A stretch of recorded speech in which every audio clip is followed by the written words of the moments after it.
Joining us this morning, Trisha Owens is here from Majic 100. Leanne Cusack is here from CTV. And there's Sharkey from Bob FM. Last time I saw Sharkey real quick was in Montreal, believe it or not. And so we're at a concert. It was the Dropkick Murphys show. Yeah. Right? At the Metropolis. Yes. So I'm outside, show's about over, and we're outside waiting for other fellas to come out. I see Sandy coming out, and I yell across the road, "Hey, Sharkey!" She's like, "Who? What?" And then when I saw that it was you, I said, "You're my hero." Because you had to go I had to go to work. Oh. And this was like midnight on Sunday, right? Listen, speaking of going to work, sometimes, most of the time, this business is a whole lot of fun, but oftentimes, in the news business especially, we run into challenges.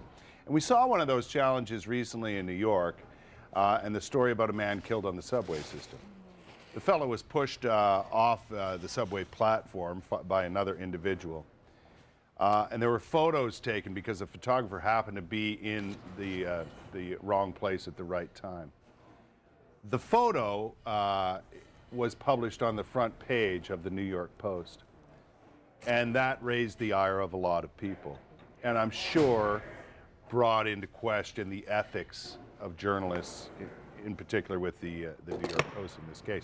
So let's have a look at the headline and the photo on the cover of the New York Post, the front page of the New York Post.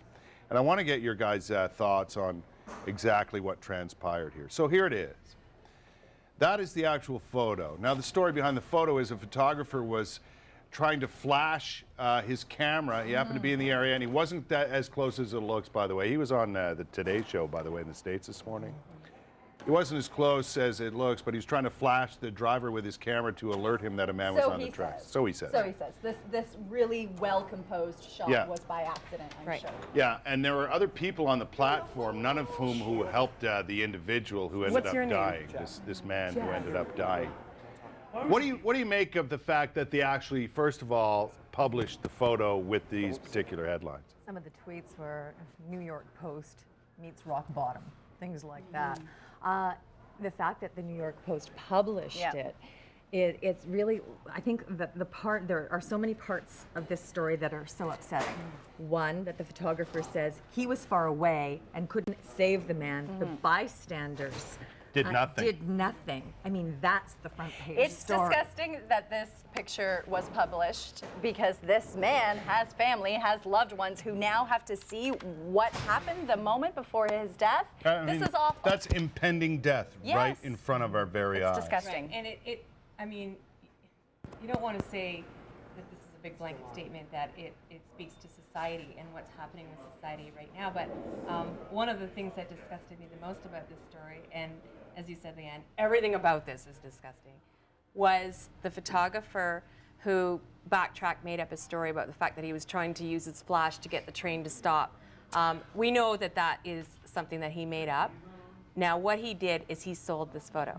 Oh, you know what that he said, is Sandy? the worst part of all. You hit the nail on the head, you are correct about But he wouldn't even bring himself to say he sold the photo. He said, "I licensed the photo for you." Did you see him on the Today Show this morning? I saw him, and I thought that Matt Lauer and Savannah really sort of pushed him to the point where there was that honesty where he said, I didn't sell it, I licensed it, which sort of showed that he knew that this was I think macabre. People need to be going after the Post as well then for purchasing this photo and publishing this photo. And that's the bigger issue there too. It's a headline business. Well, sure, but really... There's more to it, though. The part that I find really upsetting, and we know this from being out covering stories now, the world has really changed in that after that photo was taken, all of the bystanders who did nothing had their cell phones out and shot video of the doctor the aftermath working. So they're essentially on their cell phones, they have video of this man at his death. I guess the biggest question in all of this is not only the ethics of the New York Post and in particular the photographer who wasn't working for the New York Post, he just sold it. He sold it for a lot of money. He was with the Post on another assignment. Yeah, he was doing something else completely unrelated to any incident on the subway. However, I guess the bottom line here is, why didn't anybody do anything at all? Like, obviously, from the photos that were taken and the photo that was published, there were people there. there was a photographer there, and nobody, from what I can see, is rushing to this man's aid at all. Unless there's that moment of, are we so desensitized to what's happening around us, it doesn't even register that this man is in danger? I don't know. There's a lot of people, Sandy, who saw the man being harassed by another individual. And that was the I don't want to get involved Right. moment. That's that moment. Yeah. You know, it's funny because I know that if I was in a situation like that, my first thing that I would do is just try to help. And everybody that I know would say the same. So who are the people that aren't helping? Because we all have friends and family and coworkers and people that we know and acquaintances who will all say, oh, in that same situation, I would be the first one there to help.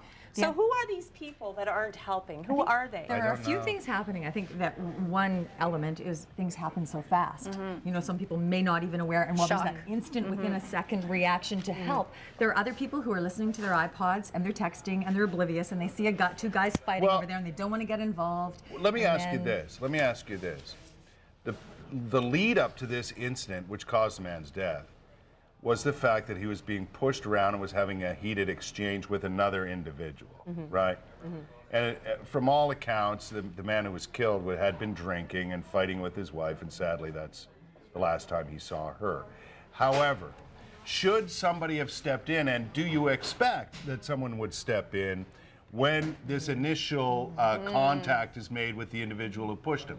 Like, he's obviously, you can see some of the video, by the way, he's obviously being harassed by this gentleman. Should somebody have stepped in at that point? Because there's obviously someone there with a camera on their phone taking video of it. Well, people often step in, and we cover that story as well. We talk about the hero who risked his or her life to jump in and save someone, you know, when they're in ultimate danger. So we see the good too. This is an example of the bad, of the absolute dark, the macabre, the sad, the gruesome. I mean, maybe you don't want to step in at that moment where the fight is taking place. Maybe you're concerned for your own safety, but certainly I'm sure something could have been done to diffuse the situation. I don't know.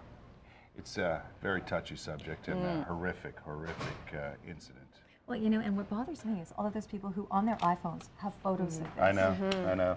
Anyway, we have to run, but it's one of those stories that just shocks you no matter what line of work you're in, especially in this one.